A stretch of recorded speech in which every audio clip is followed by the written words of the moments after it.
Hi అండి, నేను ఇప్పుడు టమాటా రైస్ ఎలా చేసుకోవాలో చూపిస్తాను. అందుకు ఒక గ్లాస్ రైస్ తీసుకొని నానబెట్టుకున్నాను. టొమాటో, ఆనియన్, అల్లం వెల్లుల్లి పేస్ట్ రెడీ చేశాను. తర్వాత ఒక 2 టమాటాలు తీసుకొని ఇలా మిక్సీకి వేసి దాని రసం తీసుకొని పక్కన పెట్టేయండి. తర్వాత ఒక ప్యాన్ పెట్టేసుకొని కొంచెం ఆయిల్ వేసి 2 స్పూన్స్ నెయ్యి వేయండి. నెయ్యి వేసాక అది కరుగుతుంది కదా, ఇది కరిగిన తర్వాత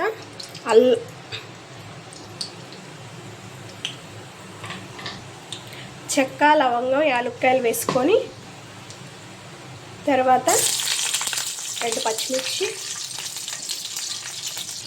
ఇవి వేగాక ఆనియన్స్ ఇలా కొంచెం గోల్డెన్ కలర్లో వచ్చిన తర్వాత టొమాటో వేసి ఇది కూడా మగ్గే వరకు తిప్పాలి. కొంచెం కరివేపాకు, ఇవి కొంచెం సాఫ్ట్ అయిన తర్వాత అల్లం వెల్లుల్లి పేస్ట్ వేయాలి.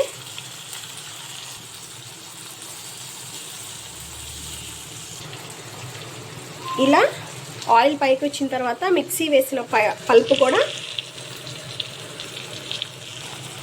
పల్పు కూడా వేసేసి తిప్పి మళ్ళీ ఆయిల్ పైకి వచ్చే వరకు దీన్ని కలిపి ఒక 2 మినిట్స్ మూత పెట్టేయండి.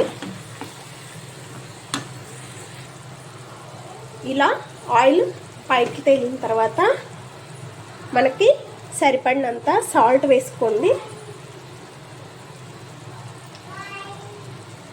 లైట్గా కొంచెం చిటికెడు పసుపులాగా వేసేయండి. వేసి కలిపేయండి. తర్వాత ఇందాక ఒక గ్లాస్ బియ్యం తీసుకున్నాను అన్నాను కదండి, ఆ బియ్యం కూడా ఇందులో వేసేయాలి. వాటర్ ఏమీ లేకుండా వేసానండి. వేసి ఒక 5 మినిట్స్ ఇలా మొత్తం కలిసేలా కలపండి. తర్వాత కలుపుకున్న దానిలో 1 గ్లాస్ రైస్కి 2 గ్లాసెస్ ఆఫ్ వాటర్ వేయాలి. వేసాను. తర్వాత మొత్తం కలిసేలా తిప్పుకొని ఇంకా ఉడికించుకోవాలి. ఇందులో ఇప్పుడు సాల్ట్ కూడా ఒకసారి చెక్ చేసుకొని ఆ తర్వాత మీకు సరిపడినంత వేసుకొని ఉడికించుకోండి. ఇప్పుడు ఇది హై ఫ్లేమ్లో పెట్టేసి గ్లాస్ పెట్టేసి ఉడికించుకోండి. మధ్య మధ్యలో చెక్ చేసుకుంటూ ఉండండి. ఇలా బుడకలు వస్తున్నాయి కదా, ఒకసారి మరలా తిప్పుకోండి. తిప్పి ఉడికిస్తూ ఉండండి. ఇలా వాటర్ అలా మరుగుతూ ఉండగా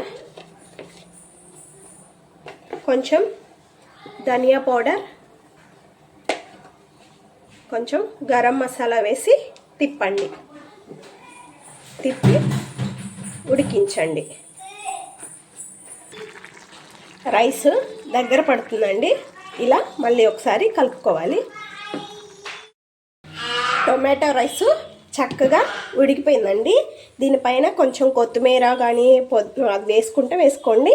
నేను లైట్గా కసూరి మేతి చల్లాను. ఇంతేనండి, చాలా బాగుంది. ఒకసారి మీరు కూడా టేస్ట్ చేసి చెప్పండి. Thank you.